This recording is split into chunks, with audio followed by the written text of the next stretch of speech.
IT ready? Okay, everybody, welcome to the April 21 meeting of the Capital Investment Citizen Advisory Committee. We have a couple of new faces here, and we have Mr. Wardle, are you coming to us from your home or are you still in Europe? Got home late yesterday. Okay, welcome back. Thank you. Apparently a safe trip. You're smiling, so that's good. Alive and well. And Kent, good to have you. We appreciate you not bringing whatever it is you have to share with us. Yeah, I have an upper respiratory infection according to the doctors at the VA, and I decided I would rather not share it with you, and you would like that well. Absolutely. Thank you. Okay, with that, I'll call the roll and we will get into the agenda. Eric Bowden, Yeah, I'm here. okay. Kate Simmons, Here, new rep from Boise, welcome. thank you. Stephen Booth is here. Kent Brown is on On Zoom. Zoom. Eric Barnsdale from Kuna. Not present. I am here from Meridian, Mr. Turnipseed from Star. Here. Oliver, Director's appointee. Here. And Mike Wardle. Here. Okay. Welcome all. The next item are the minutes of the 24 March meeting. Anyone have any comments, questions, changes, or Chair will take a motion to approve? It looks satisfactory to me. I'll move approval. A motion, do we have a second? Second. Any comments, questions? All in favor of approving the March 24 minutes of the committee, please say aye. Aye. Any against? They are approved. Next item is an information only item, the CICAC bylaws. It was brought up at the last meeting that we wish to take a look at them, have staff look at them, see if they had any comments. They are a product to a large degree of state code.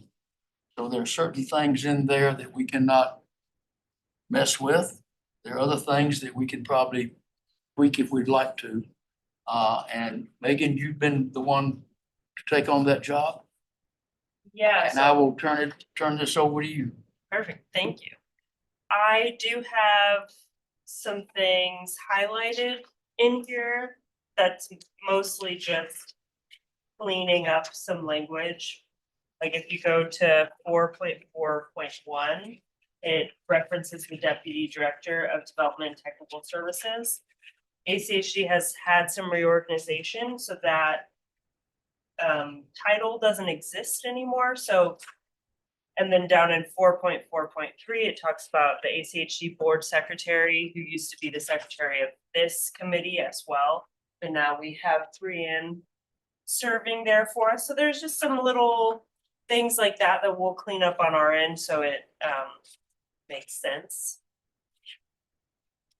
But I did, Mr. Steed, you wanted to move some language in 6.3 and 6.4 up to 6.1, so I took note of that. I will comment. I'll comment on those and let the group see if they agree. Okay. A question that I did ask Megan before the meeting was if sections 321 and 322 are per state code or per ACHD, and the answer was that those come from state code. Yes. So that's the creation of those designations. And then the other thing that I had was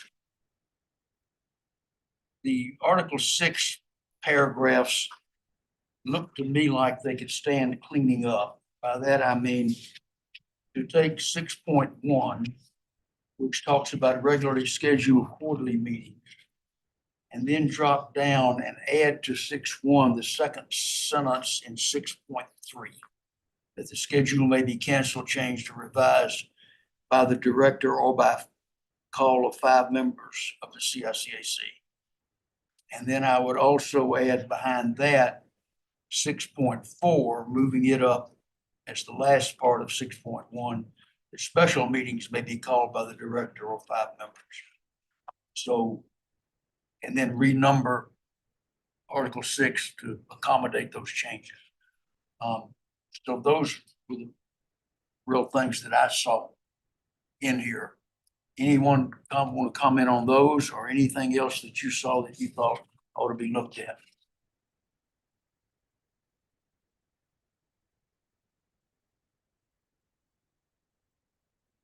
Okay.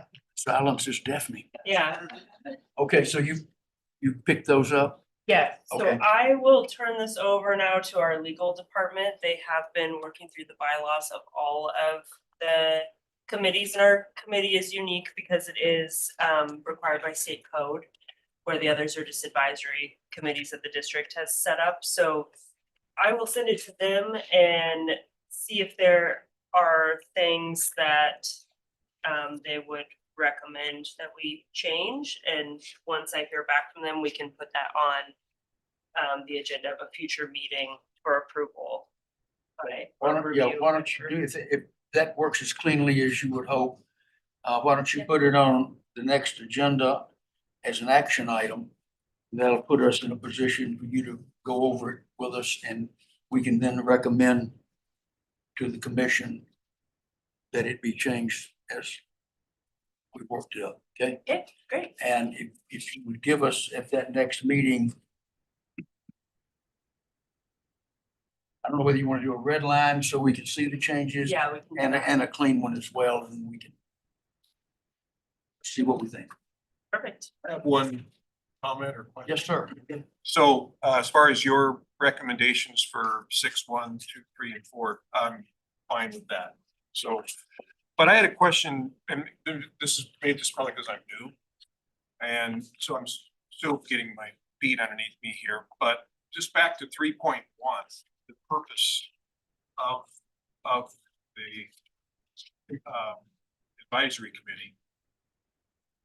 As I read 3.1, is it purpose specifically around impact fees? It says, shall serve as an independent advisory committee and perform the duties of the development impact fee advisory committee. So is that really the scope of this committee, is around impact fees? When our group over here to your left gets through with you today, you may think that you wish we could get back to impact fees a little bit. They're talking about intersections, and right turns and left turns. Who would be best to answer that? We're not limited to impact fees. They are a part of this by state code. Yeah. That's the requirement part. And then we also get into the capital improvement list as submitted by the various and sundry entities. Yeah, which that is also in the Impact Fee Act. The Mr. capital- Chairman, Mr. Chairman. Yes, get sir. down here, I think I could probably answer the question and resolve the question that goes on. The reason I know about it, in 1991, I was hired by the Highway District as being the manager of engineering, and it included putting into effect the impact fee program. And at that time, there was an existing advisory committee. I can't remember the name. It had a weird name, but it was set up and it was giving advice on the capital improvement plans such that they were. They certainly weren't developed to the point that they are now, but it already existed. And so when the legislature approved the code for the impact fee program, it had in it the requirement that there be an advisory committee for that. And there was a big discussion about whether we should form a special committee for doing that. And we decided that wasn't necessary. And so we combined the functions of the pre-existing committee in with the requirements as best we could figure out what was required for our advisory committee for impact fees. So that's why it's come down to being the wording so that it performed both those functions. It provides the committee which now existed. In fact, my administrative assistant, Ms. Bonberg, wonderful person, she's the one that recommended the name for it. And that had to do with keeping it out in conflict with another committee that existed at the time. So anyway, that's the reason that's why it's worded that way, I suspect, and that's the history of where it came about. Yet to follow up on Stephen's original question, in looking at 3.1, do you think that is too restrictive for these bylaws? Should it mention capital improvement work as well, or the staff, the state code preclude us doing that? Let me I go. can add, legal people would have to answer the state code. As long as everybody understands that we do that, there's this other function that is sort of included in that being an independent advisory committee. And I don't see a need for changing it. But that's something that they might want to ask the legal people to look at, because that's how it came about. That's why there are those two functions.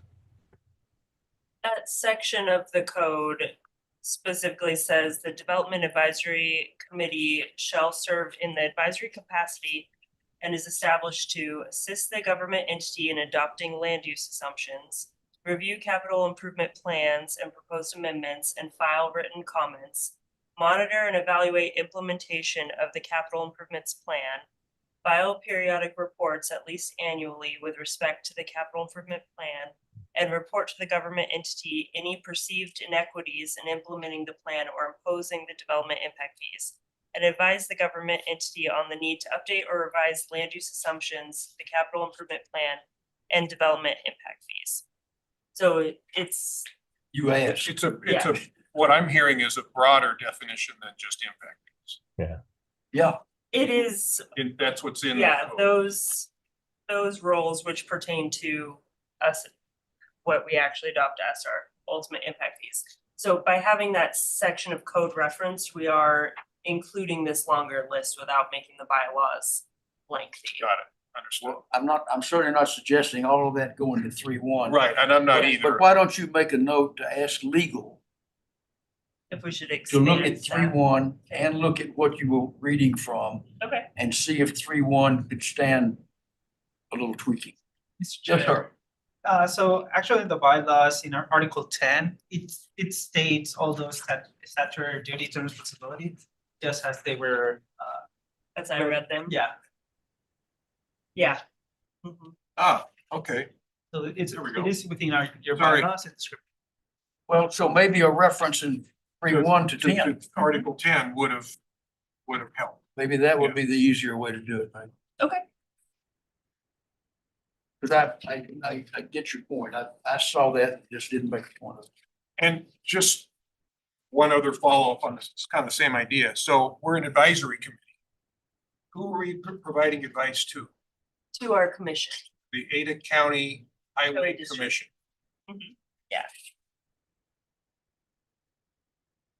Yeah, I think referencing 10. Help that. Okay. Great. Anything else from anyone regarding the bylaw? One thing, Yes, sir. to follow up from the minutes on the terms. Did you get a chance to look at the 4-year terms? I'm still reviewing that. I'm trying Okay. to find everybody's information. Okay. Work in progress. Hadn't forgotten about it. In 4.6, it talks about Compass can be a non-voting member or provide a non-voting rep. And staff is going to talk among themselves and with the Compass organization to see if they wish to have somebody attend. They've got a new director over there and some shuffling and so forth, so we kind of thought the best way to do it, rather than tell them you can come if you want to, would be to talk to them a little bit about, do you want to, before they. But so that's still out there. And then the one thing else that I had throw out to the group, 4.7 says the commission may nominate and appoint ex officio members, which shall be non-voting members. The Meridian Transportation Commission, which I chair, has 6 or 8 ex officio members that attend virtually every meeting. And they range from ACHD to ITD to the Meridian Police Department to Compass. Trying to think around the table, who else we got? Didn't make a list. West Ada School District. And one or two others that I can't think of at the moment. And in that group, we really, number one, appreciate their attendance, and number two, being there when something comes up and we need more information related to their neck of the woods. So I don't know if we want to think about having reps as non-voting members from our entities, the various cities, et cetera, that make up ACHD. And I think I'll just leave it at that and let you think about it. And we might bring it back up when we have it come back the next meeting to see if anybody's come up with a thought. Would their value be as subject matter experts? Yes. Yeah. Quite frankly, at Meridian, we rely almost, every meeting on ACHD. That they very much work as part of our group and what we're trying to work our way through. Sometimes the different ones have something, or we ask them a question, but they're very valuable in what we're trying to get done. Thoughts, anyone? Mike, you're mighty quiet out there. No, I don't have anything to add at this point. I think we need to have the discussion, but do recall that at one time, this committee actually involved almost all agency representatives and not the citizens side of it. So we've seen a pretty dramatic circle from those agencies, which I think we can certainly always reach out to, but I don't know that we need to totally extend that at this point. Okay. Anything else, folks? Okay, moving along, the next item is the Impact Fee Capital Improvement Plan update. Welcome back. Who's gonna start this off? Okay. Yes, thank you, Mr. Chair. Thank you for having us again, committee. So just as a continuation on the impact fee and capital improvement plan update, like we mentioned last month, we wanted to have a meeting now talking about the roadways and intersection analysis, which ahead of this meeting, we sent a packet with a couple of figures, graphics, maps that were representative of what we're going to talk today.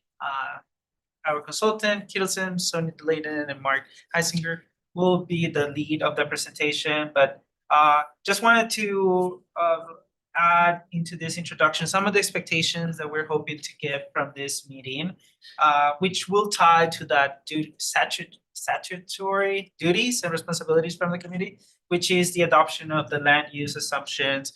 And also, as part of it, we wanted to also present about the assumptions that we use to develop the roadway and intersection draft map that we were going to present today. So with that said, I want to give the time to Sonia and Mark, who's going to lead us today. Great, thank you.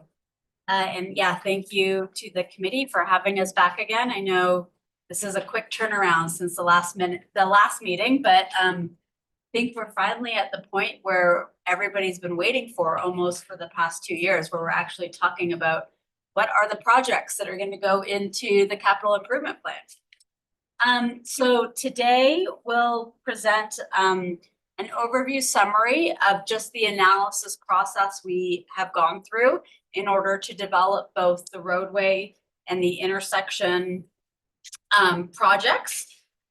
Now, these are our recommendation at this point in terms of the list of projects, the list of needs that have come out of the analysis. You have it in your purview as a committee to look at those projects and recommend additional ones if you feel the need. Recommend ones be removed if you feel that there's a need or justification. And obviously we'll carry those recommendations forward to when we present this to the actual commission. So we want your input on the draft list of projects.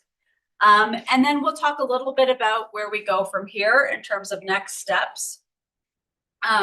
Just to give you the highlight off the top, the big next step after we've identified what the projects are, we'll be developing cost estimates for those projects. We haven't done that yet, but those costs then really translate into what are the impact fees. So that'll be a key next step. We'll be coming back to you with that. I think the plan is in June, but we'll get to that at the end of the meeting. We can talk more about next steps. So that's the overview of what we'll be talking about today. So starting off, let's talk about what is the analysis process we go through in order to identify the projects that should be in this updated version of the capital improvement plan. So I think the first key step, and this really are these are really the underlying assumptions that dictate where is traffic going to go and where likely will congestion occur. And that is the demographic data that we're using as the foundation for this analysis. So we'll get into the land use maps in just a second here, but where we started for this process was the current adopted regional demographic data that Compass has, and that is included as part of their regional transportation plan, Communities in Motion. So Compass currently has an adopted 2050 Communities in Motion plan. And so that was the regionally adopted demographic data that we used. In addition to that, Compass also takes their travel demand model and updates land uses within that model when specific developments get approved by any of the land use agencies within Ada and Canyon County. So in addition to sort of having that holistic regional wide demographic data, they also then go into specific locations and update it when specific developments are approved. So you'll see in this demographic data, when we get into the demographic data, there's some pretty notable developments that you probably have heard of that those specific land uses have been updated. So once we have that as our backdrop, the other key assumption is to confirm our future roadway network. So we have the land use demographic data that then gets assigned to whatever the roadway network we assume is. At this point, the only roadway assumptions that we have in our base case scenario are anything that are funded roadway projects, so guaranteed funded roadway projects. So we put that into our base assumptions. And then based on that, we developed 5 different analysis year scenarios. So starting with 2025 as sort of an existing conditions. And then in 5-year increments out from that, we developed 5 different scenarios. So how much growth and what funded transportation projects would be in place for each of those 5-year increments. And then we get a model output for that. We get a model output based on where's the traffic going And for each roadway and each intersection, what would the traffic volumes be projected out into those scenarios? For the base year, we do a little calibration because we can get actual traffic counts that are out there today. So road travel demand models are good estimating tools, but they're not perfect. So we have to do a little calibration. To give you an example of what that looks like, because our freeway in the travel demand model, I-84, has such a high speed assigned to it, it tends to suck a lot of traffic to the freeway. And so sometimes in the model, we see those adjacent corridors like Overland Road, Franklin Road, they may look a little under forecasted compared to what actual counts are. So we do some manual adjustments to try and get it looking realistic for existing conditions before then we forecast out to future conditions. So that's the next step of developing our traffic volumes. Let me interrupt you. Absolutely. Your comment about Overland and Franklin, Yes. are you saying that the forecast cannot accurately forecast what you're seeing on the ground out there? If you look at I-84, it ought to be taking volume off of those two in particular, but when you go out there and count heads or cars, it's a lot bigger than the forecast. So it's more people are escaping I-84 congestion by running parallel to it possibly than what the model would think. That's a great question. Is that a way to put it? It's a great question. What I mean is actually the opposite of what you just said. So the travel I demand. knew that, but I was just seeing if you'd You're catch it. testing me. I like it. You're always testing me. The travel demand model, it treats traffic basically like water. So it's going to say this trip is starting from a house here, could be CUNA, could be Eagle, could be wherever, and they're going to work over here in Meridian or Boise, wherever it is. And the model just calculates what is the quickest way that trip can get from where it starts to where it goes. And so the quickest way is usually based on what roads have the highest speeds and what roads have the least congestion. And because in the model, I-84 has such a high speed, it's going to put the most trips possible it can onto I-84. And so what it tends to do is over assign too much traffic to I-84 at the expense of taking some traffic that we actually know is on Overland Road, taking it away from Overland Road. So if our counts on Overland Road are 1,000 trips in the PM peak hour, the model may only assign like 600 or something like that because it's put more traffic onto I-84. And so we can calibrate that under existing conditions, but we know that that model keeps having that tendency as we project out into the future. And so an example might be as it's growing traffic, it's not growing traffic as much as it should on Overland. So we only get a very small increase, even if we're projecting 20 years out in the future. And we can look at that and realistically say, that's not right. We know Overland should be growing more than it is. And so we make some manual adjustments like that. So it's a detailed process that we go through. Yeah, that's great question, great clarifying question.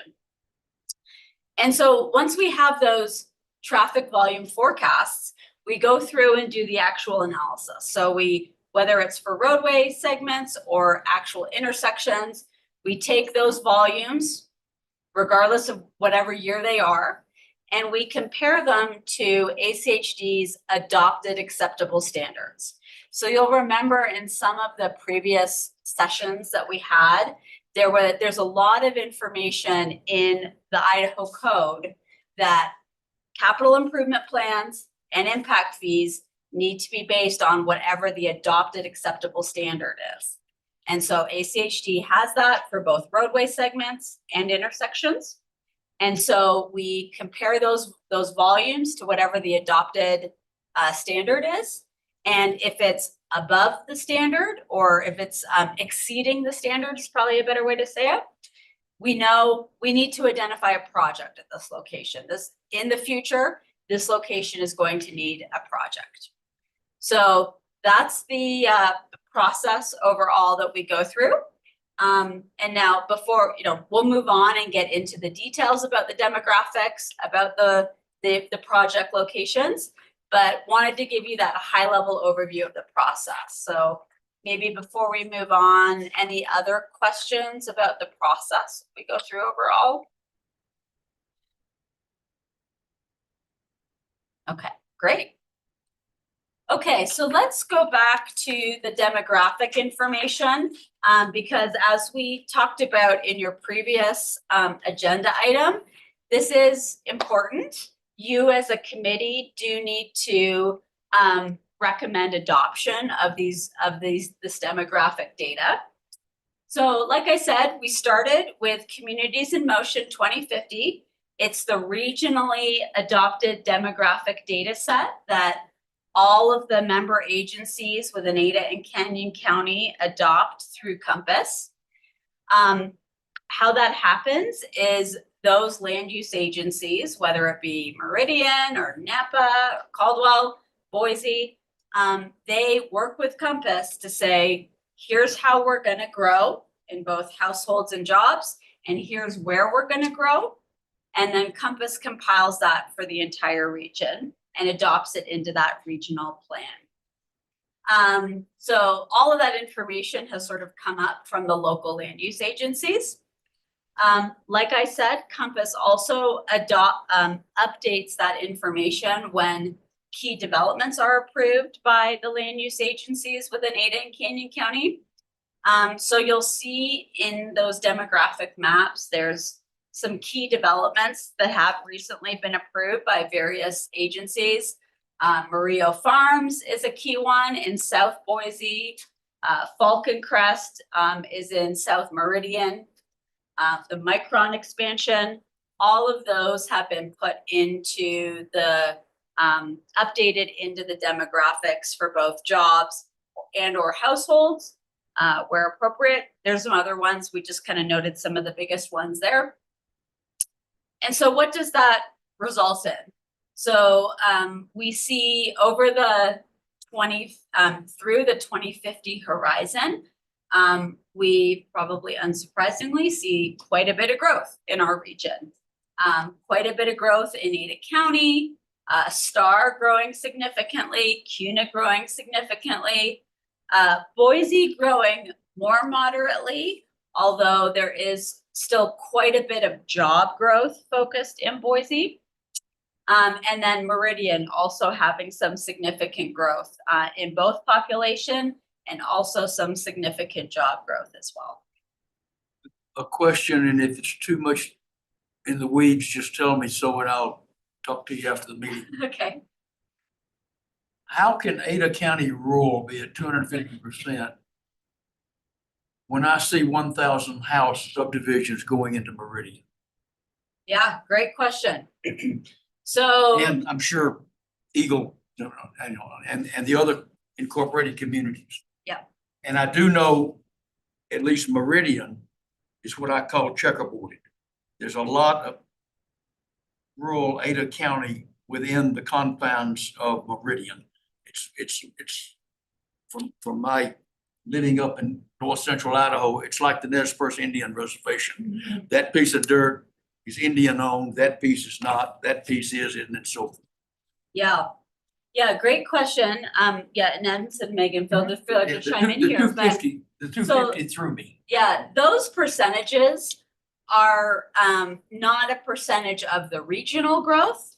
They're a percentage over how much is that particular location growing. So what it's telling you is Ada County rural, the unincorporated Ada County over what it has today by 2050 is estimated to grow by 250% in homes. More So a matter of the base Right. than it Yes. is of It's the the data set. Exactly, of the end exactly. result. And they're independent. That's how much Ada County unincorporated is growing. But on top of that, Meridian is also growing by 56%. Okay. Star is growing by 200%. So they're cumulative. They're not independent. They're not independent of each other. They all happen Got together. it. Thank you. And For- Chairman, maybe, Oh, go ahead. I was just gonna say, maybe another thing to think about is that is area, that Ada County rural is areas that's currently unincorporated Ada County, and it might be annexed into a city by 2050. We just don't know exactly how that will shake out between now and then. So for just summarizing it, You're not attempting to forecast the incorporating. exactly, Okay. that's correct. Yeah, so even though, that land may be unincorporated right now, it could, when it grows, when it develops, it could get sucked into Meridian or Cuna or Boise, wherever it might be. But you're not attempting to make that judgment for this purpose. That's right. Okay. Great. And so, for this effort, as you can see here, a lot of input has gone into these regional demographics, right? They don't come from us. They have been developed based on sort of a years-long process with each of the individual land use agencies making their recommendations, Compass forming that all together, balancing it across the region. And so because of that, we really feel that this is the best demographic data that we have possible to form the basis of our process for the CIP on. So we would recommend that you move forward. But before we get to your thoughts, do just want to highlight in your packet, you had several maps that were attached to that. And the first is a households map.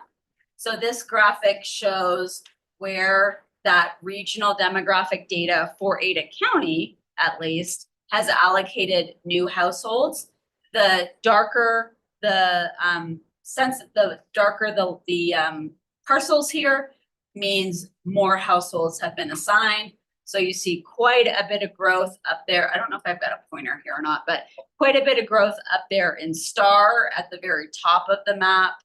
And then quite a bit of growth down near Cuna, down in Southwest Boise as well, in households. The next graph we go to is job growth. So here you can see quite a bit of job growth, particularly in Southwest Boise. Southeast Boise, southeast to Southwest Boise. Quite a bit of growth in Meridian along the interstate there. You can think the 10-mile interchange location around there.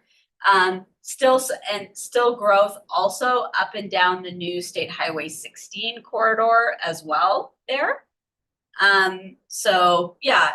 We are very interested today to hear from you.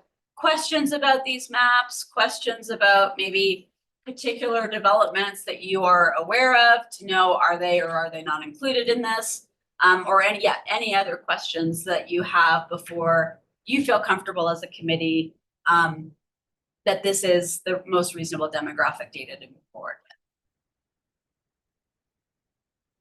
with. Well, the data is what the data is.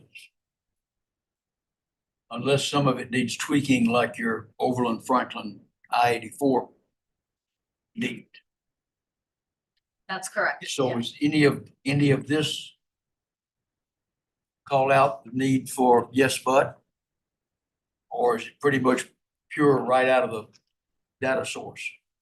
Yeah, I mean, I think that we are very comfortable with this data. I think looking forward, a question could become if all of a sudden, there's a significant development in North Eagle or something like that isn't currently anticipated, that comes online over the next year and gets approved, and then all of a sudden, then we have to question, oh, well, did our CIP information include that? So there's always the risk for that moving forward. But there's no way to do that. But we don't know at that time. And then that's also the reason why the CIP document can always be amended. through the process, and you as a committee can refer to that, and it is always updated every 4 years. That process goes and happens. So I would say in terms of what we know right now, this is the best available data. As I mentioned, Compass is always updating this as things get approved.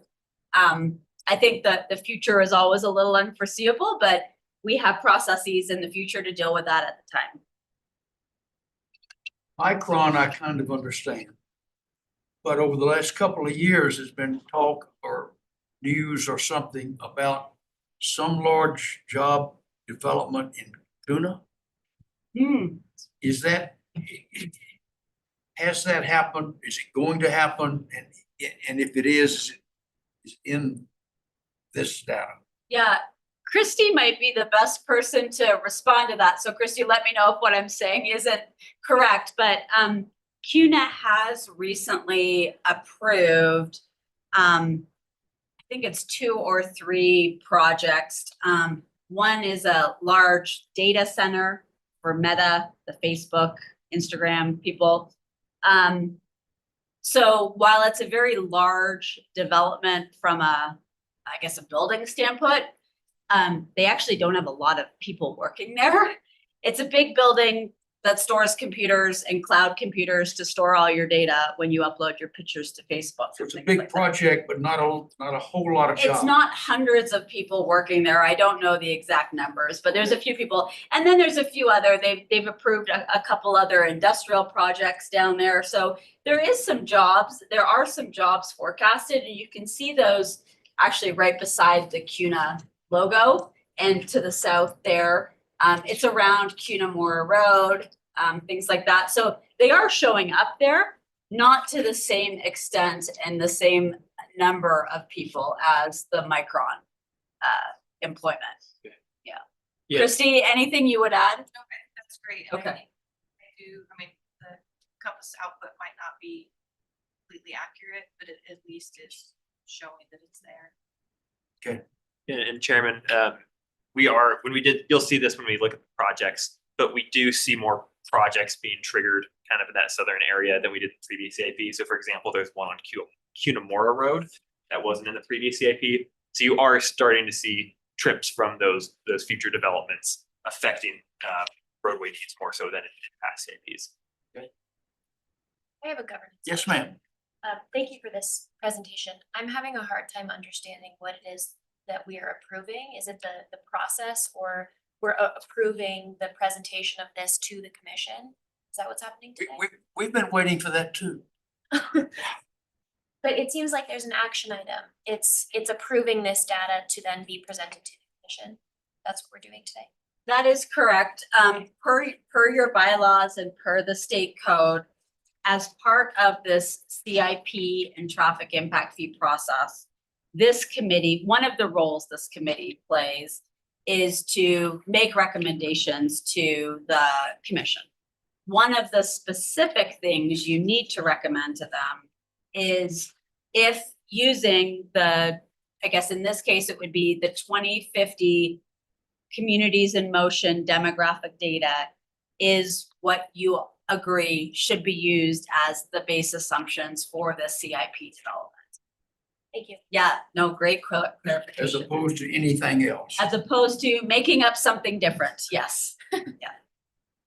Or this plus also add these 3 things or whatever, if there's something So like that. that's a recommendation that we could be making today. Yes. Okay, thank you. That's all. And there's, Mr. Chair, adding to what Sonia was talking about, looking at the map on the odd jobs and housing, So certain, this does point. Maybe not, sorry.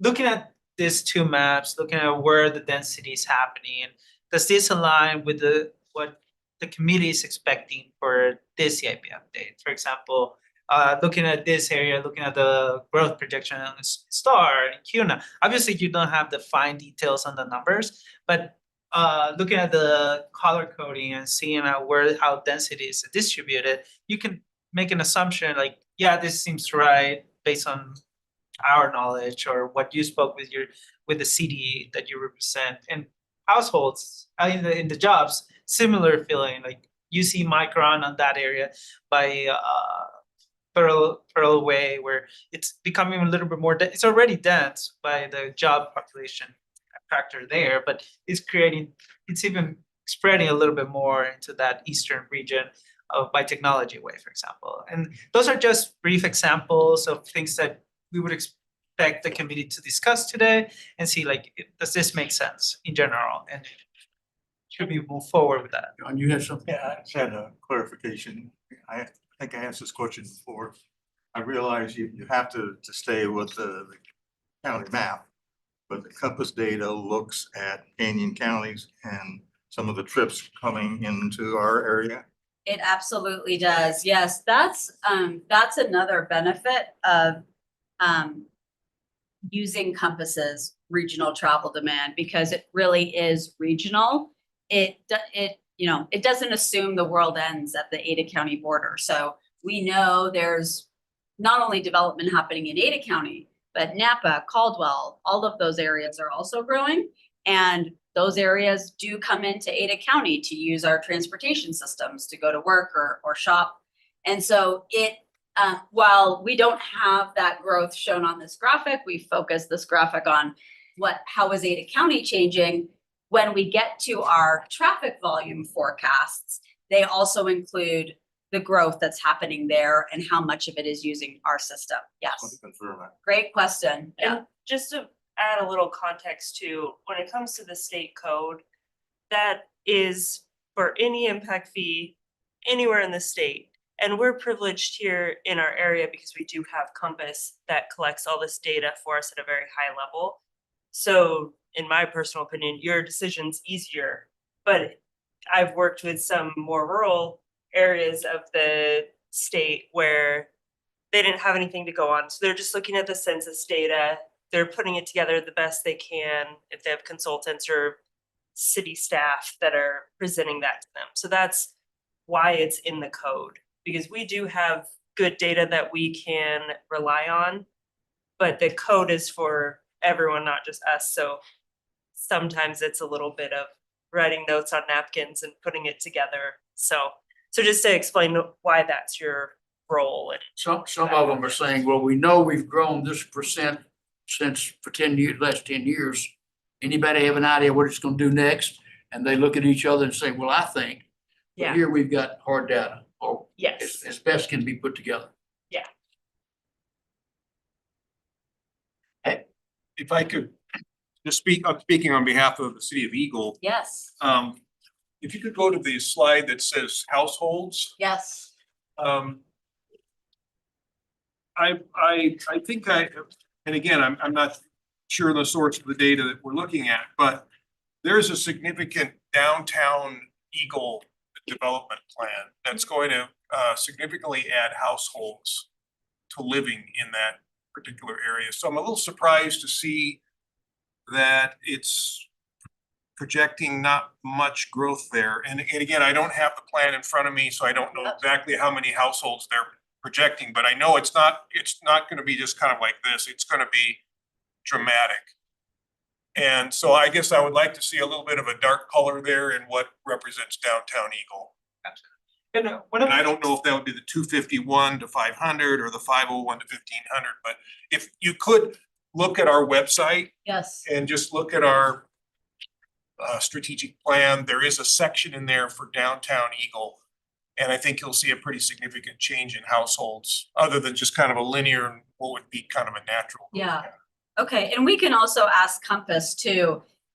Is that included in your model? Yeah. How was it included in the model? Yeah, but that's helpful. Great. Mr. Chair, can you remember? Sorry, I'm just missing your name. Steve. Steve. So another thing that we looked at is the timeframes that they're planning this type of development. Certainly, it's something that as of right now, we do the evaluation based on the timeframe established by the cities and how that's allocated in the next 30 years when Compass developed it. So certainly that's another thing that we have to be careful with, and just adding them without a specific timeframe is kind of Yes. gets a little bit tricky. Yeah. So certainly we will go back with Compass and also verify what is the assumptions taken into that specific zone. downtown. Yeah, Thanks. that's great.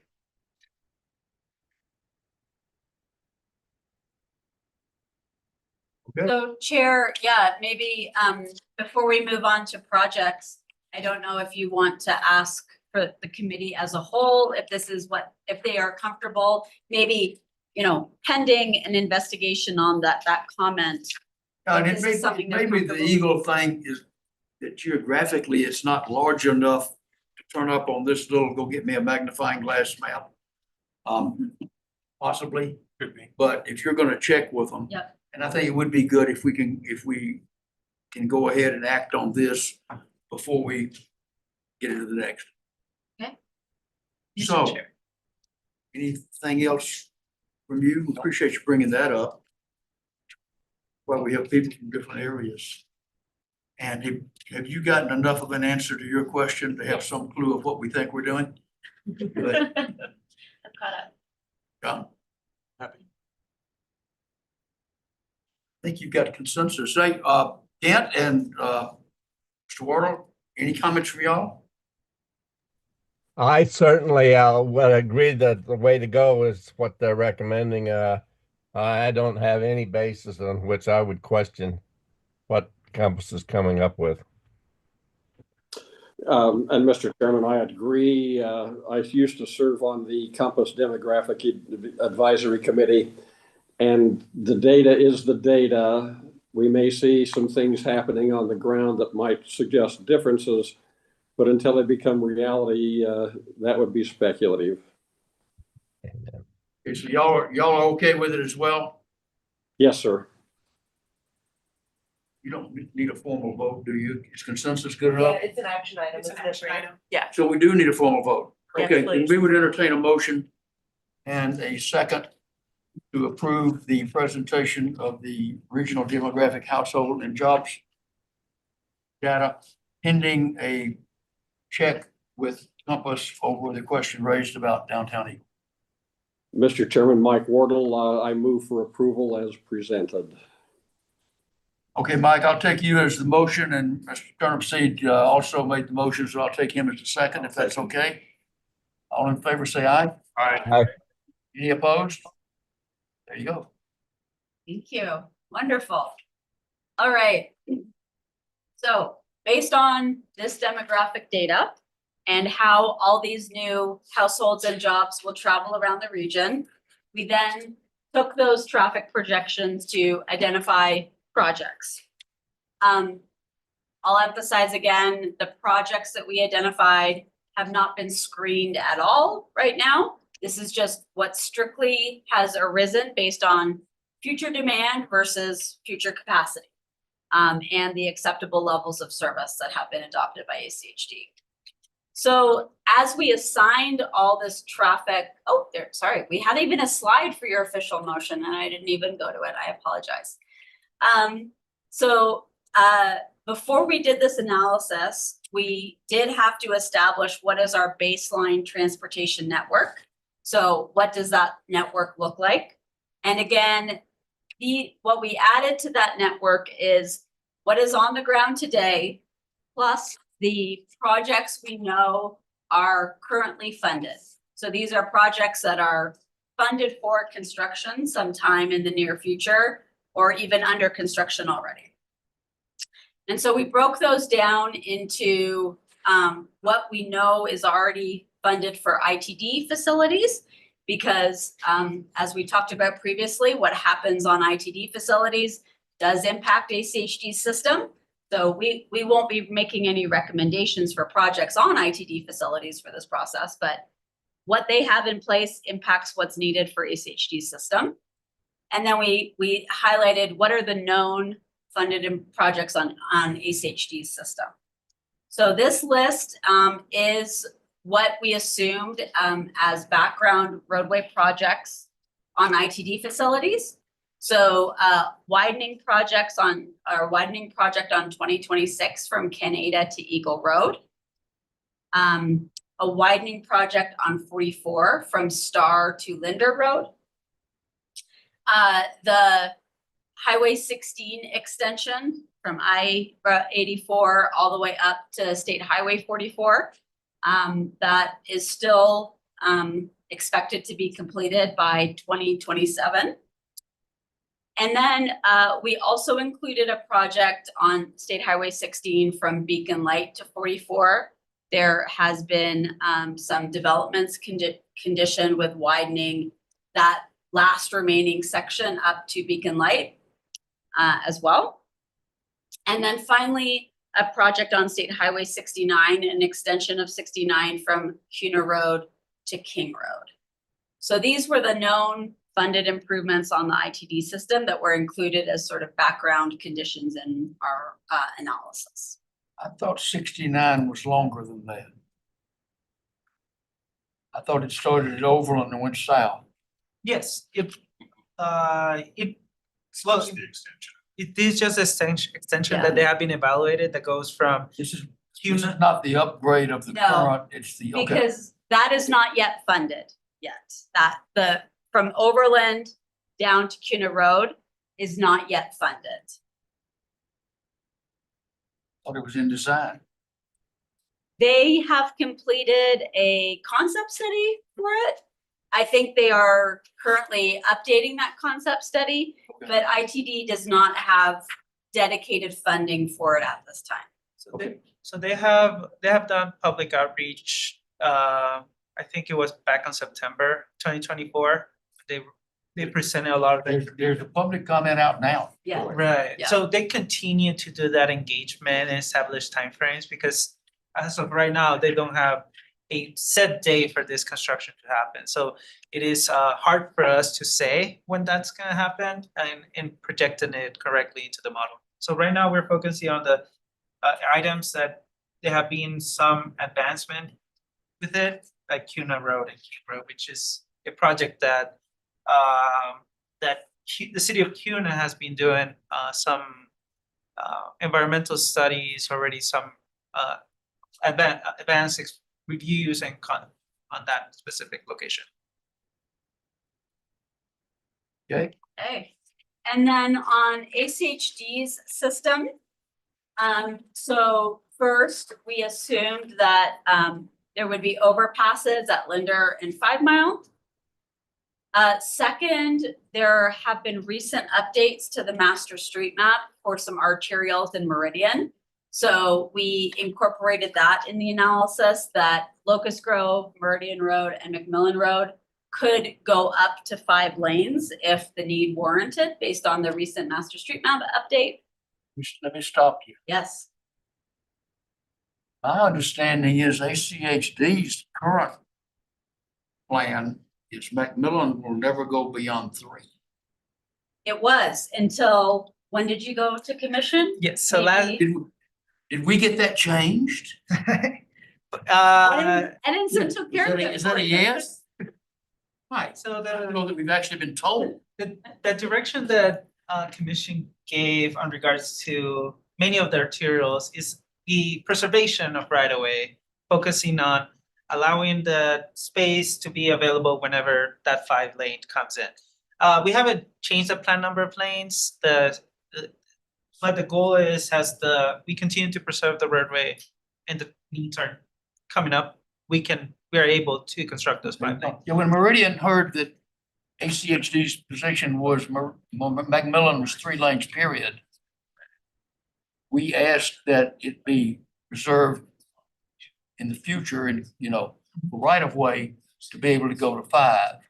And so that got done, okay. So I knew we asked, I didn't know that we'd said that y'all had agreed. yes, and that was commission direction last, if I don't, June, I think it was. Okay. Something around that time period, but yeah, and considering that, and since this is a process that we're looking into the 20-year time frame, we want to make sure that those are being taken into consideration as they're triggered.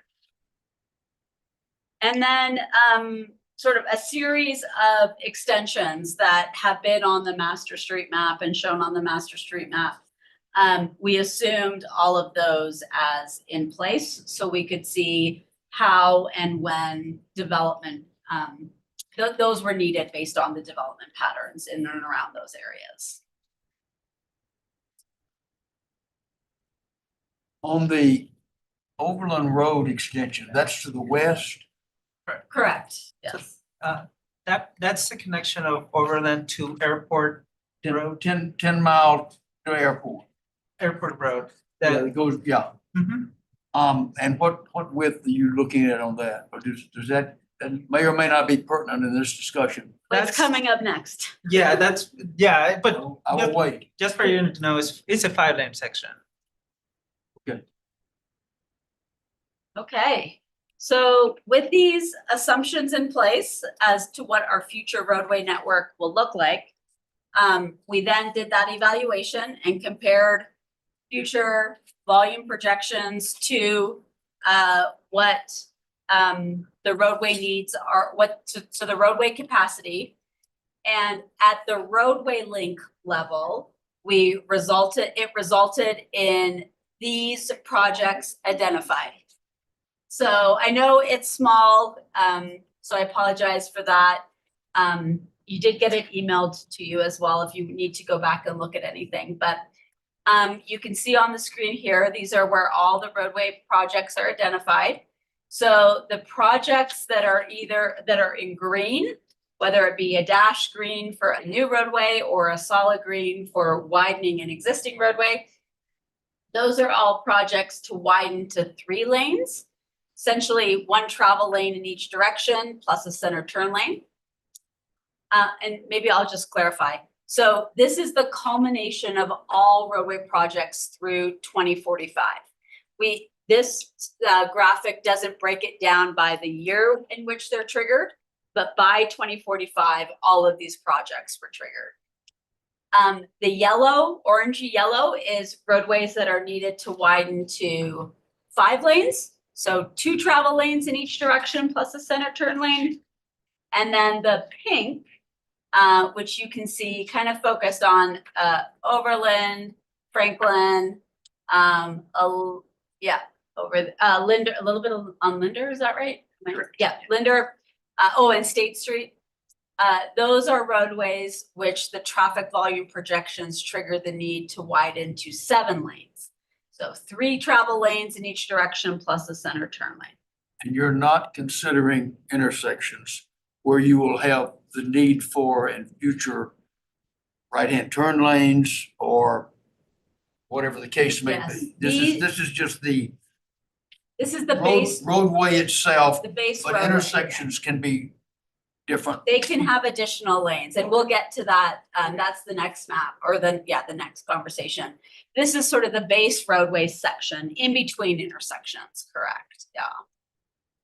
So, yeah, I mean, there, you can see overall on the screen, so compared to the current CIP, there's 13 additional roadway segments that popped up in our analysis. So basically, the current CIP goes through 2040, but based on the updated land use assumptions and extending that out now to 2045, we had 13 additional roadway segments that came up as a need, which equates to 37 additional lane miles of projects. And Sonia, just to clarify, we have 6 on the printed. I just want to make sure that We had our number wrong in what was emailed out to you last week. I apologize for that. This is the correct.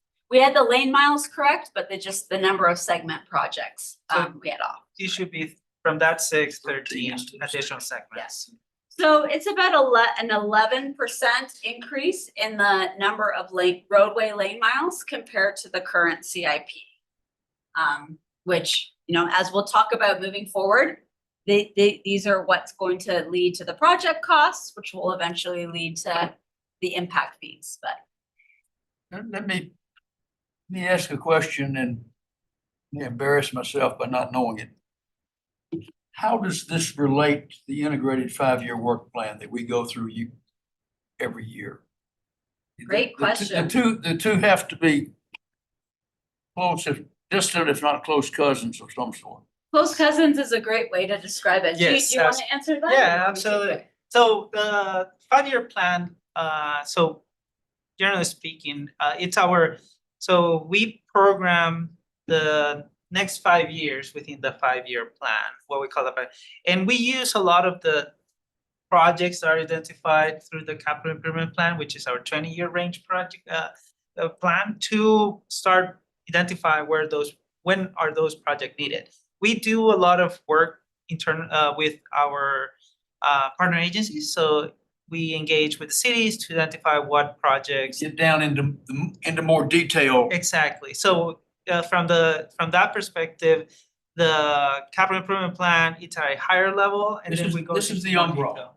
Yes, Okay. correct. So a lot of projects that we identify here, and as you see it right now, we just present the entire project list right now, but we think in the next couple of meetings, we'll start showing that breakdown per 5-year ranges. So in the next 5-year range, the CIP will recommend a set of projects that then we're evaluated more in detail later on, and based on priorities, what have changed, and many factors that go into the 5-year plan, where then is programmed for the next 5 years. In this case, we're programmed for 2026 to 2030. So a lot of projects that you're gonna see here will be part of that list, but in a smaller scale. And you're not gonna see 100+ projects. You're gonna might see a,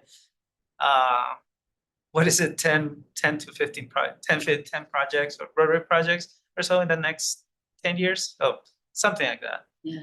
I think another clarification that is important to understand is these are the projects that are driven by the capacity needs of new growth. Those are the projects that are in your CIP. Your 5-year plan could be projects that are needed, but maybe not necessarily driven by the capacity needs of new growth too. 5-year plan could include maintenance projects and Right. Other things like that. These are really the projects that are needed from a capacity basis to serve new growth. Only. Only, right. And in the 5-year plan, dollars are tied to many of those projects. You see projects in the future. Well, we also list future projects. The goal of the 5-year plan is also tie in our budget into projects that are gonna happen in the next 2 years. So we typically program the first and second year, and then we do an estimate for the third or the 5th year. So for example, that kind of information. So I think on this map, the Well- feedback we're looking for, go ahead. Questions from anybody? I could ask an Eagle specific question. Yes, of course. So just make sure I'm reading this or looking at this right. The color, the segment on Linder from Chinden to 44, maybe all the way to Floating Feather. It doesn't really show on my map or on my paper here, but it looks like that's pink. Yes, And so pink is widened to 7 lanes. yes, That's significant. 'Cause yes. it's 2 lanes today. Yes. So what happens when you put a bridge crusher there? Yeah. Go ahead, Christy. Yeah, and so the 7-lane designation has actually been plans for several years. It has, 2008, okay. 2009, ACHD and the city of People did the Northwest Foothills Plan. Okay. And then since that time now, we're starting to see Spring Valley develop and other developments. There's a new rezone application today for several hundred acres, Right. West or east of Spring Valley. So this has kind of been in that long range planning area. So no surprise here. But again, it doesn't mean that it's going to be 7 lanes from the get-go. Yeah. It's just showing what the need is. Okay, so this is showing the need, not necessarily a funded project. Yes, absolutely. Yeah, absolutely. Got And it doesn't necessarily even guarantee that that is what the project that everybody wants. Community may decide they want something different, but it's showing that there is the need based on growth for it to be that wide. Going back to the example of Linder, we did a concept 5 years ago for Linder, where the commission adopted a 5-lane section with the right-of-way preservation of a 7-lane. So considering the community desire is seeing something smaller for the meantime, Yeah. that's the plans for now. But what the CIP is saying is that eventually in the next 20 years, the 7 need will be triggered at that point. Okay. Yeah. Thank you. What He's talking Eagle, I'll talk Meridian. Yeah, What? And I apologize, I can't read this thing. sorry. Um, what's the plan for Meridian versus Linder? Are they, is the overall thinking that they're going to be equal? Or is one gonna be larger elbow room wise than the other down the road? Currently, they are a mishmash of what's out there. I'm not saying what's in the plan book, but what's out there is reminiscent of Chinden 10 years ago, where you were in 2 lanes at one point and, 7 next block, and they go back down to 2 again. So with Linder and Meridian, just thinking of those two, are they both going to end up being wider, large volume moving streets? Or is one going to be larger than the other or vice versa? So, Does that make any sense? yes, so has functionality wise, Linder Road. Doesn't show up on the TV, it just shows up on the. Oh, yeah. Oh, no, sorry. the TV doesn't want to capture the point. So just by nature, Linder has, as soon as the overpass goes through, Linder's gonna be one of those, the longest corridor in Ada County that connects all the way to Eagle, all the way to Cuna. So by nature, Linder, will be one of those roadways that will drive or will draw a lot of the traffic that goes north-south compared to Meridian, which stops at where Chinden is and extends obviously to Cuna, someone similar parallel corridor. So as of right now, the way we project it is that Meridian would trigger the need as long as the overpass does not trigger yet that increase of volume for the north-south Linder. Then the other thing that Meridian has in its benefit is that south of the highway ID4 is pretty much a 5-lane section, which is drawing thousands and thousands of vehicles at the moment. So that's another factor that goes into account. So travel behavior is one of the things that we look at those for. Generally speaking, Linder would draw a lot of it just because of regional significance compared to Meridian. But Meridian still will draw a lot of traffic just by the nature of what's built right now until Linder is constructed completely. That said, the only section of Linder, for example, that's planned for 7 lanes, or well, 5 lanes, Identified. I identify for 7 lanes is that section of Highway 44 to Chinden. The rest is 5 lanes, at least in our books. So for example, that's something that we look at. So I mean, the goal would not to be building roadways that go from 5 to 2 to back to 5, but what this shows is, or what this may show for a roadway is that, well, it needs to be 7 or 5 from here to here, but once you reach a certain point and head north or head west from there, the development decreases, and so you can taper down to 3 at this point. But it would be essentially to build consistent cross sections from point A to point B where they're warranted, and then taper down after that. So I think what we'd love to hear, the feedback we'd love to hear on this map is, do these projects make sense for each of your area? Are there projects on here that you think, well, that we shouldn't have that project on there, or vice versa? Are there questions about why isn't a project showing up on this road or that road? We would love your feedback on all of this. This is not the last time or last opportunity you'll have to make a recommendation to include or exclude a project. We still have many meetings to go, but we're very interested in your reaction to this. If these seem to make sense where you would expect projects, or if there's any that you would like to add or change or talk about. I will also highlight on here, because this is ACHD's capital improvement plan, we obviously haven't shown any projects on state facilities. We haven't shown any projects on 44 or 16 or Chinden, that sort of thing. One question. Don't think it's on the Compass model yet.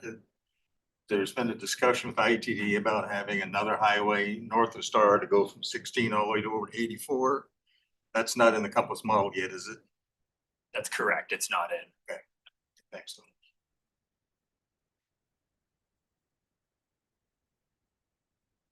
Anyone else? Kent, Mike, still out there? Not at this point. Okay. I don't have anything to add. Thank Stephen? Is that piece? Okay, great. So after we completed this roadway assessment, then we moved on to the detail of intersections. So that's this next map. So what's shown on this map is at the intersection level, which intersections are triggering the need for a project based on development growth to capacity through 2045. And this map then also distinguishes are they triggering the need for what we're assuming as a roundabout, or are we assuming a traffic signal? I will say this doesn't automatically guarantee that there's going to be a roundabout there versus a signal, but this is based on, input. What's in the ground today. Are certain corridors more considered roundabout corridors versus signal corridors? Sometimes it's nice to assume a roundabout because it allows you to preserve more right of way, even if a traffic signal gets built eventually.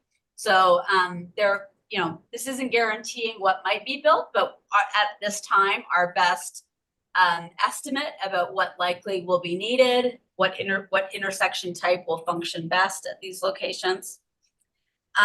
We haven't shown here in detail, how many turn lanes are going to be there, all that sort of thing. We do have a lot of detailed backup. If you have a question about any particular intersection, happy to share that with you. But again, yeah, interested in your feedback and questions. What is shown where? Why isn't something being shown, et cetera, et cetera. And and I would like to add that many of the intersections that you see here are tied to the roadway segment project. Yes. Because typically what we do is improve the intersection before we go and widen the roadways. So for that reason alone, a lot of the segments are tied to that specific concept of if the road segments trigger a deficiency by 2040, the intersections will need to be improved by default. The other item that we take into consideration, if it's tied to a larger corridor improvement, in this case, for example, Lake Hazel, which is a mobility corridor because we have identified as a mobility corridor arterial, it would be important to make it consistent, being able to improve all the intersections there, even if like segments haven't triggered the need of improvement. In this case, for example, McDermott, Black Cats, those are just a couple examples where you don't see the segments needed to trigger 5 lanes, but our recommendation would be to continue to list them as part of the project list, as they're going to be needed as corridor improvement. Speaking of Lake Hazel as a mobility corridor, but you're still only showing it as 3 lanes? We show it has 5 lanes, I think, in majority of it. Correct. Yeah. Yes, the yellowy orange is 5 lanes. So basically from, what is that road? Is that Black? From Meridian Road From Meridian Road. all the way out to the new extension. Yes, from Meridian Road East, it would be 5 lanes. And that brings up a good point. In many instances in the roadway segment, we don't recommend the ultimate improvement. For example, go back to the roadway. Oh, yes. For example, that segment of Lake Hazel west of Meridian, where we show 3 lanes. The reason we show 3 lanes, while ultimately it's going to be a 5 lane, is because of impact fees. That's one of the reasons the reason that it shows an interim improvement, for example, because the need of improvement by 2045 will be of a 3-lane, not a 5-lane. So due to that, that comes into play with the impact fees as we start calculating those numbers and what's eligible and what's not. We have to identify what is triggered by 2045. Anybody? Not precluding 5. Correct. You can still, ACHD could still identify that corridor to preserve for 5 lanes, even if they're only collecting impact fees at this time for 3 lanes. But when they come back and do this in 4 years, it may show 5 lanes at that time, or maybe it's not till 8 years, but yeah. But until we have justification for it, we don't wanna charge impact fee payers, just because we know we're eventually gonna do 5 lanes, if it's not gonna be till 2060, wouldn't be fair to charge them now for that, because we're only looking at our 20-year horizon. Can you help me understand what would constitute an improvement for a traffic signal? Is that just managing the widening of these roads, or are there other improvements flow wise, managing the arterial? What does that Yeah. look like? I think, yeah, it could either be, we need to widen both of the roads coming into that intersection, and then that from an operation standpoint to safely and effectively manage that conflicting flow, it now needs a signal. Or it could be that, just from a capacity standpoint, that roadway no longer functions in stop control or stop control configuration, so it needs a signal to increase its capacity. Okay, but this is specifically relating to car related. Yes, that is correct, yes. Yep. Yes, that is correct. So, you can see Let here, me ask you Oh, a go question ahead, on yes. that one real quick. yes, You're showing traffic signals at state highways. correct.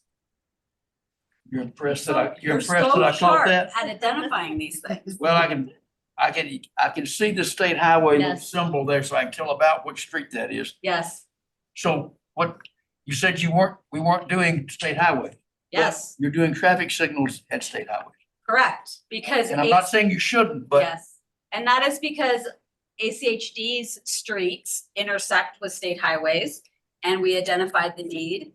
But for those locations where it's an ACHD street intersecting a state highway, even though we identify the need for a traffic signal, when we develop the impact fees, we would develop a cost for that signal, but only the portions on the ACHD, the 2 ACHD approaches would be impact fee eligible.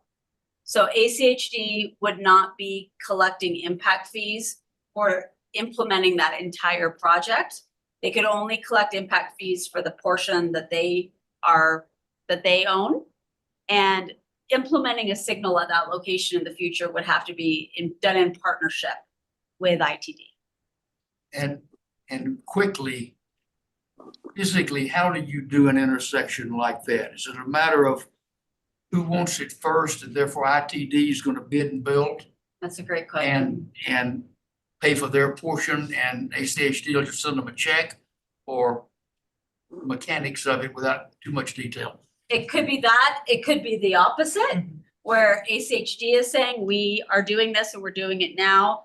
ITD, this is your portion. Are you willing to pay that to us so we can go out do, it could be either way. But you're not gonna build half of a Yeah. traffic signal.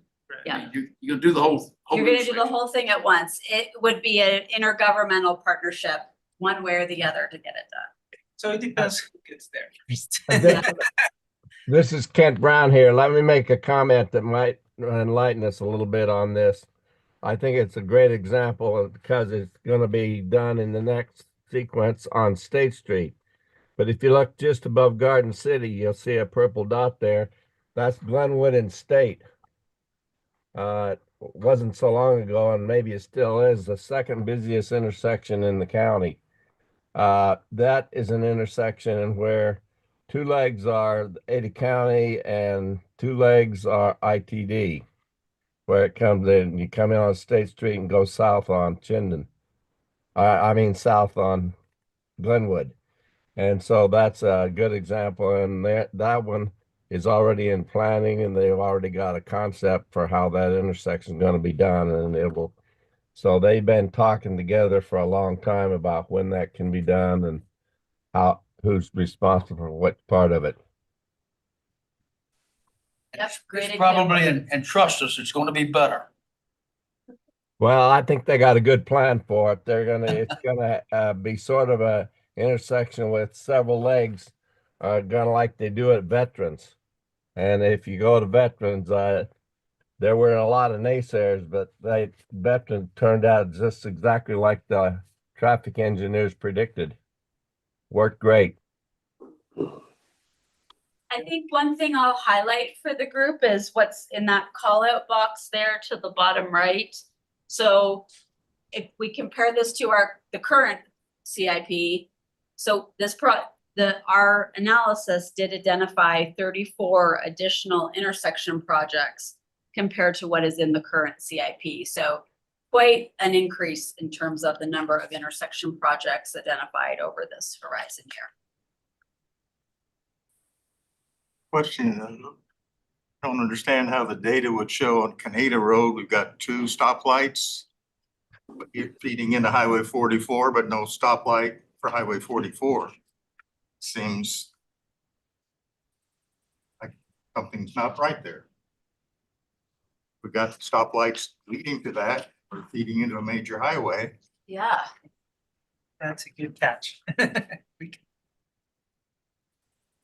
Go, John. Because right now that intersection is a signal, correct? That Canada and Highway 44 is currently a signal, Yeah, right? but So- it's not, It's not I'm just highlighted. curious why the data is showing north of there, but nothing right at that intersection. Yes, that is a Seems like great an anomaly, I question. don't know. Yeah, absolutely. Thank you so much. That's Yeah. a great point. We'll Yeah. follow up on that. We'll double check that. Yep. Sure.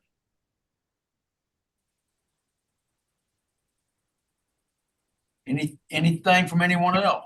So just so we're clear, you're talking about Canadian 44, there is no signal. It's a stop sign currently.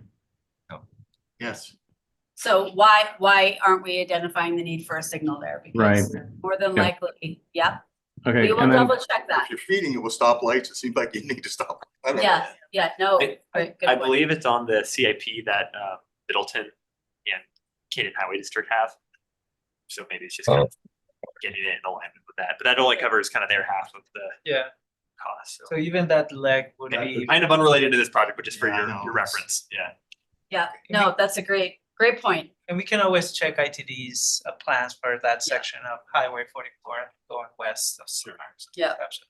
so then just so I'm understanding this map that we're seeing right now, this is already existing and completed projects and projects that are future projects? No, this is a map showing the future projects needed to serve capacity. So it could be that there's an existing traffic signal at one of these locations. But what this is showing is, if that's the case, that traffic signal would still need a project. Meaning it would need additional through lanes, it would need additional turn lanes, or something above and beyond what is there today. Okay. In some cases, you might see just a left turn lane or just a right turn lane, one leg, for example. So it doesn't need to revamp the whole intersection as a whole. It can It be, is now possibly an intersection that currently has a traffic signal, will continue to have a traffic signal, but some work to improve for capacity is needed at that intersection. correct. Correct. And that could be true of the roundabouts as well. It could be a, Roundabout needs to be yes, expanded. yes. Yeah. Because in many instances, we have built, for example, a single lane roundabout that it's expandable. That can become a dual lane. So we could use that impact fees towards expanding that additional lane of that roundabout. Okay, I understand. Thank you for the clarification. So, so now, sorry, I'm going to kind of go back one slide along with this one. That's okay. And to the point that the gentleman from Eagle was talking about, he was talking about some significant increase in the Eagles downtown area as far as homes are concerned. In the Ada County, above Beacon Light, Highway 16 to the west and the east, there's significant, very significant homes being planned from 16 all the way to Eagle Road. Yes. Right, that are going in, and also over from Highway 16 to the west, yet to be determined if it's going to be annexed or not by the city of Star. Yeah. But another 1,000 homes going in over there, and there's no plans for increase or signals onto 16 or into Canada on the west side, or over into Eagle Road, or expansion of Eagle Road up into that development from 16 to Eagle. Just if I could just add to that, that was gonna be my Okay. question, and that is Eagle Road north from downtown to Floating Feather and then on up to Beacon Light. You do show a roundabout that's gonna be planned for Eagle Road and Beacon Light, but I don't see any type of road improvement. Road work. And I think I'd like you to just take another look at that, Okay. see if there are numbers that might drive. I'd like to see a green line there, but that's just me, my own. Go north. Could you say that segment again? That you're talking Segment from, well, it could be downtown Eagle, but especially from Floating Feather to Beacon Light. And beyond, right? And then beyond, correct? Correct. Because you Yeah. got to get up into rural Ada County where that, whatever that development is, that's putting 6,000 homes in up there. Yeah, that's Spring Valley. So, sorry, just to go back, you're exactly right. So you can see here on this household map, you can see that that development is that very Yes, dark purple. And I did see that. But we will double check on the west side of 16, which is the Willowbrook development. Correct. It's not showing up as much here on that one, so we'll double check that one. But then converting that into projects, your point is very valid. I know at one point there was for the Spring Valley project, there was a condition to extend Linder Road up to that project. Yes, Yeah. it's amazing. If you drive up there, it'll say future Linder Road going, it's like Yeah, 3 miles further north. yeah. It's amazing. Okay. So, Mr. Chair, and committee members, so one of the things that we take consideration as we determine these projects is the type of agreement that were made when these developments came to be. Many of these roads, the development is expected to build a 2-lane road section, right? That, yeah. So, based on that analysis that they have done, in most cases, that's gonna be what it is expected for that road to happen. So if the developer builds a 2-lane, based on our data, it might be that it's gonna be just 2 lanes, and that's the reason you're not gonna see it on this map. Okay. Based on a quick look at our master street map, I can see that it could be the case that a lot of those new roads are expected to be just 2 lanes and not have a higher capacity than that. So, and considering that, we wouldn't be able to add it to the CIP because the developer would be building those. Yeah, so I think north of Beacon Light for both Linder and Eagle, I see what you're saying, but the segment that I did identify from Floating Feather to Beacon Light, that I think I would like you guys to take another look at. Okay. Yeah, absolutely. And sorry, online, does that cover your segments as well, or did you have any additional segment intersections you wanted us to look at closer? Yeah, it's Eric, sorry. No, great questions. Yeah, so it covers some. I think there's a little bit of overlap, right? As you go from unincorporated Ada into the city of Eagle and unincorporated Star into the city of Star. Yeah, I'm just kind of surprised that we're not taking, I mean, we're talking about to 2045 and these these developments are going to be put in. It seems like we're going to be behind the ball with the amount of people that are going in there if these developments are progressing at the pace that they're expected to progress, that we wouldn't have roadways on there that are looked at. So I get what you said about the developers have the agreement was in place, but that's to me feeling like it's a little bit short-sighted at this point in time with what's really going in and what's happening. I think that in 20 years from now, it's going to, be like this committee has talked about, that the foresight wasn't there to where we are today 20 years ago, which is one of the reasons why this committee is around. So I guess I just want to put that on as a concern, based on what the gentleman in the front there talked about, agreements with the developer to put in a 2-lane road. I'd like to make sure that that's actually the case, or if it can be considered for projects. Okay, Absolutely. We can come back with more information on that specific area. Yeah, thank you. yeah, this is great feedback. Exactly what we were hoping for. Okay. Anything else that pops out to the committee that you want further insight into or have questions about based on what the analysis has identified so far?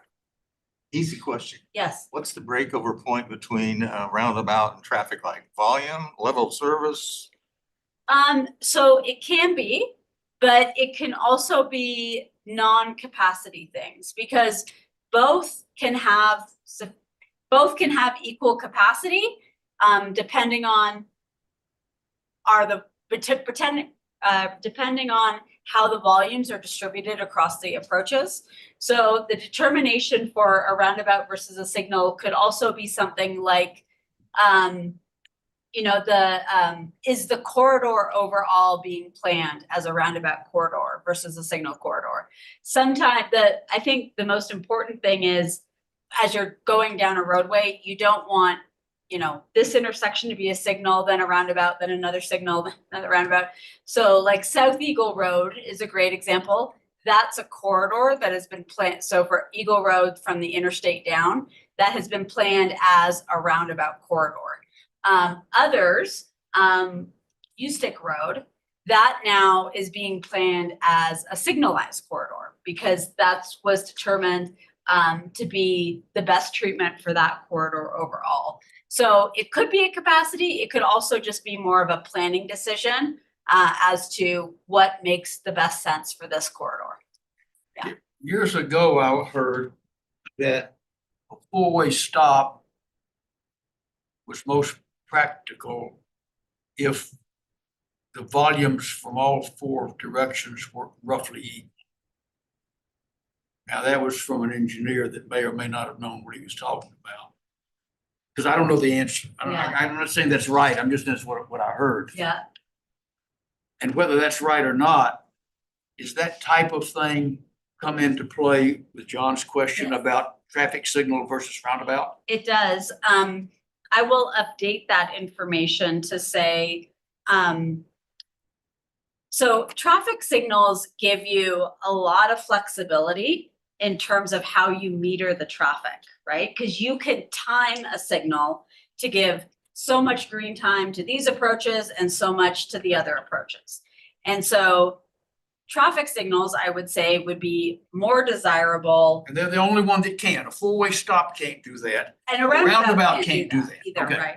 So if you've got an intersection where you have, double the volume on the east-west approach compared to the north-south approach, a signal gives you a lot more flexibility in terms of how you manage those volumes.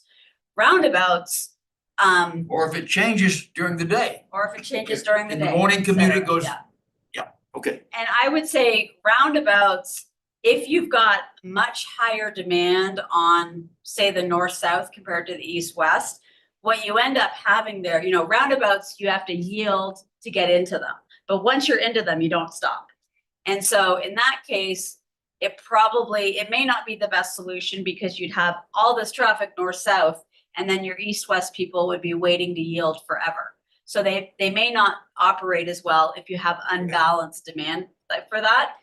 If you have relatively balanced demand on all approaches for a roundabout, they can work wonderfully and actually decrease delay for everybody. So they may be a great solution in that situation. But I will say, it's really site specific. What are you trying to what volumes are you trying to deal with? What do your speeds look like? Are you near a school? Are you not near a school? Like, there's all these different considerations that go into it to determine what might be best. Yeah, so Is this fun or what? this is what I live for. Like, this is my life that you're asking. So I love it. I love talking about this. As you can probably tell, I'm sure we're way over time. And in this case, Chair Committee, the reason that you see as much roundabouts as signals here is because through the CIP, we don't want to limit ourselves. We're not dictating that roundabout is the absolute solution for a specific intersection. It's something that we would like to evaluate for right-of-way preservation reasons too. Because one thing that Hilton's doing, it's reviewing if the roundabout will work sufficiently for us to be able to preserve it. But that doesn't dictate that we will, at the long run, we would ultimately not consider signal. If the roundabout for some reason changes and the volumes does not create a safe situation, we could recommend a signal at that point of time. But by not preserving the right of way, we could be limited ourselves. And that's the reason you see a lot of roundabouts here. So we can have that flexibility in the future of what type of treatment we can ultimately do in many of these intersections. Because the roundabout requires more land to be Yeah. able to put in. I have a process question, just to get Okay. caught up, if that's okay. I understand that this is based on current population growth and projects and all of that. I also, and collected from Compass, I also understand that they're currently doing a Pell study on high capacity transit east-west. So I'm wondering if there's an alternate data set that might help project what these projects might look like should that come to fruition. I understand it's a hypothetical, but it seems to be pretty important context that I'm missing right now. Is that something I'm missing? Yeah, no, it's a great question. So I think kind of going back to a couple slides ago, what we have to base this capital improvement plan on is what is known today and what is likely, what future is projected based on what is known today.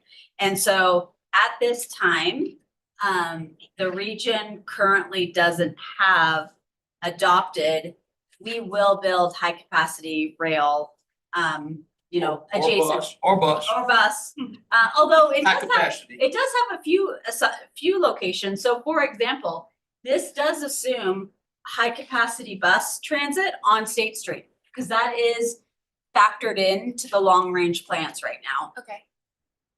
High capacity rail doesn't, or I guess you didn't say rail, but I'm inferring rail.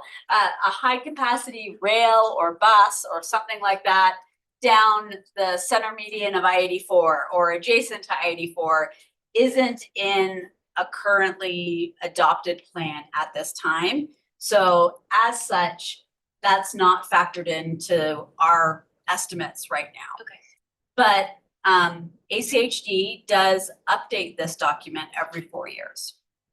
And so say we're running a little bit ahead with this plan compared to their Pell study. Okay. And so say what comes out of their study does recommend that, and the region adopts that will be part of our future.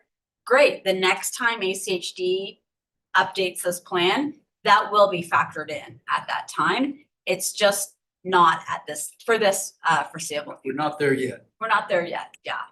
That's a great It question. is a great question, excellent question, yeah. Thank you. Yeah, Okay, you, so I don't let think, me cut you off. but No. You're gonna want a motion on something. I think we don't necessarily need a motion, do we? We Or we do would you? like to know if you agree with As this. an action item, so With the you have to, assumption. yeah. Yeah, you don't need to You don't have agree to on pass the, it, but you have to vote on it. you don't have to agree with the final list or anything. What we would like to get, it's a vote regarding the assumptions that we made on the state system and the roadway system as of right now. And the list And of things you want recognizing us to the look comments into that have more. been made. Yes. Yeah, So I have Canada and 44. I have, what else do I have? The roadway segments in Eagle from Floating Feather North, whether that be on Eagle Road or Linder Road and those adjacent intersections. Double checking all those locations as well. Double checking Willowbrook, the Willowbrook development, which is west of 16. Are the land use assumptions for that development in the model? And if not, what impacts would they have? Okay. Chair would entertain a motion.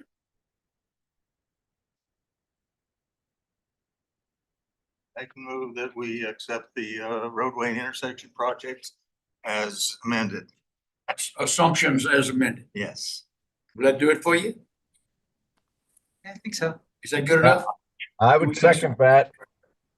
Okay, we have a motion, we have a second. Discussion? Further discussion? All in favor, please say aye. Aye. Any opposed? Okay. Mr. Oliver left reply. Yes, Very, ma'am. very quickly, what we want to do is just give you a preview of our next meeting. So we will go back and address these questions. So you may see some additional projects next time we get together, or at least we'll come back with answers to the questions. But what we'll be doing is now going and developing updated cost estimates for all of these projects, both roadway and intersection, based on the latest construction costs that we have available to us. And based on that, coming back to you, which will be in mid-June, the mid-June time period, to say, based on these projects, based on these costs, here's what your new updated impact fees are looking like in order to be able to fund those projects over the next 20-year horizon period. So that's what's coming up next. Obviously, you'll have a chance at that point to say, well, that looks great. Take it to the commission, or that we have questions about that. That doesn't look so great. Let's talk about it. Let's talk about if we need to remove projects, adjust projects, put some projects in, but for right-of-way preservation only. We have a lot of tools at our disposal to bring something forward to the commission that looks reasonable and that you all support. So that will be our next meeting in June. That's scheduled already on your calendars on June 16th. I'm sorry, June. 16th. Yes, thank you. In between then and now and then, we're gonna be in front of the commission too in the month of May, presenting the same information that you saw today. Yeah. And we will inform the commission regarding some of the votes and action items that we took in today's meeting, and some of the recommendations. Yeah, and if we see something that was overlooked based on your feedback or something we feel needs to be added, we'll make sure we get that in before that commission meeting so they see that.